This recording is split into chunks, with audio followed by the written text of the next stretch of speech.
Assalamualaikum, jumpa lagi dengan saya Helda Rosita. Saya peserta Latsar CPNS PPSDM Regional Bandung. Saya angkatan 36, kelompok 3.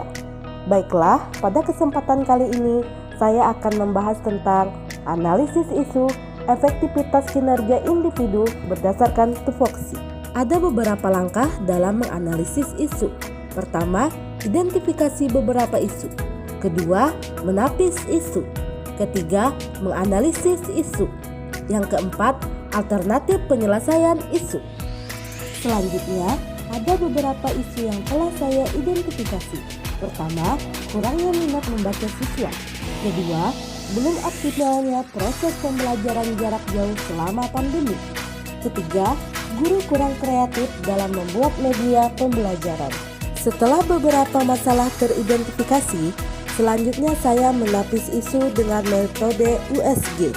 Metode USG adalah salah satu metode scoring untuk menyusun urutan prioritas isu yang harus diselesaikan.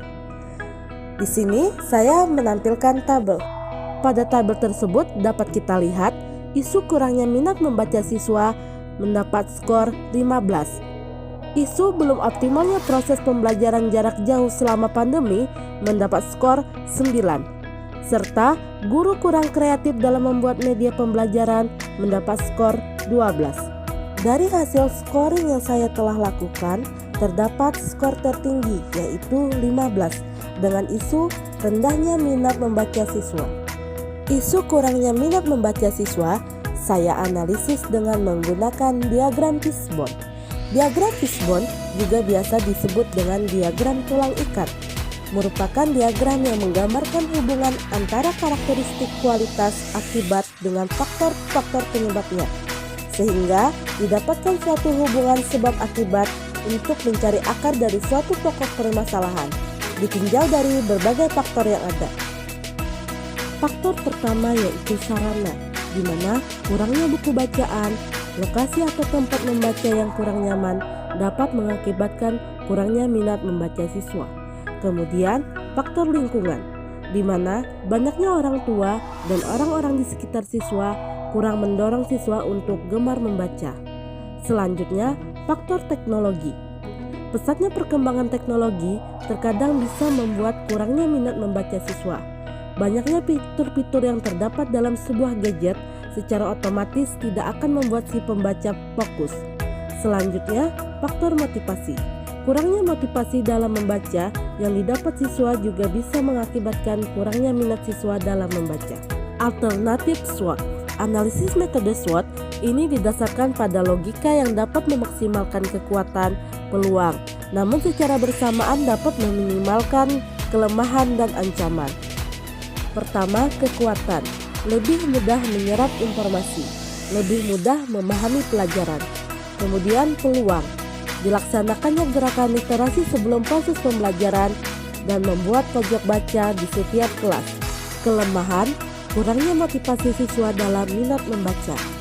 Ancaman, minimnya wawasan dan keilmuan yang terbatas akan mengkerdilkan pola pikir sehingga mereka mudah dipengaruhi oleh berbagai doktrin dan pemahaman negatif. Tabel rekomendasi alternatif penyelesaian isu. Isu rendahnya minat baca siswa. Penyebabnya, kurangnya dukungan dalam membangun budaya membaca anak di rumah. Terbatasnya ketersediaan buku yang berkualitas. Menganggap membaca kegiatan yang membosankan. Alternatif penyelesaian pertama, mengadakan berbagai keadaan literasi yang bermanfaat dan menyenangkan. Tahap setiap alternatif, menyediakan buku bacaan yang menarik bagi anak, baik dari segi tampilan maupun isi. 2.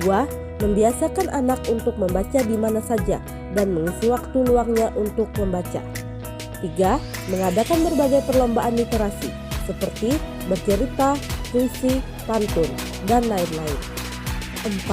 Memberikan apresiasi bagi semua anak yang mengikuti lomba, baik yang juara maupun yang belum, agar mereka tetap semangat. Hasil yang diharapkan, minat baca anak meningkat dan tumbuhnya kebiasaan membaca sejak dini.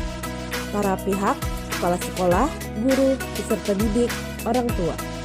Selanjutnya, alternatif penyelesaian kedua, membuat pojok baca di kelas. Papan setiap alternatifnya: 1. Mengkoordinasi alternatif kepada kepala sekolah. 2. Meminta bantuan siswa dan paguyuban orang tua siswa dalam membuat tempat pojok baca yang kreatif. Hasil yang diharapkan, motivasi anak dalam membaca meningkat. Para pihak, kepala sekolah, guru, siswa, orang tua siswa. Buku adalah pertemuan dua kekuatan yang berhasil mempengaruhi pendidikan manusia, yaitu seni dan sains. Keduanya bertemu dalam buku. Yuk baca buku. Sekianlah hasil analisis isu efektivitas kinerja individu berdasarkan tupoksi saya sebagai seorang guru. Semoga apa yang saya sampaikan dapat memberikan manfaat kepada kalian semua. Assalamualaikum.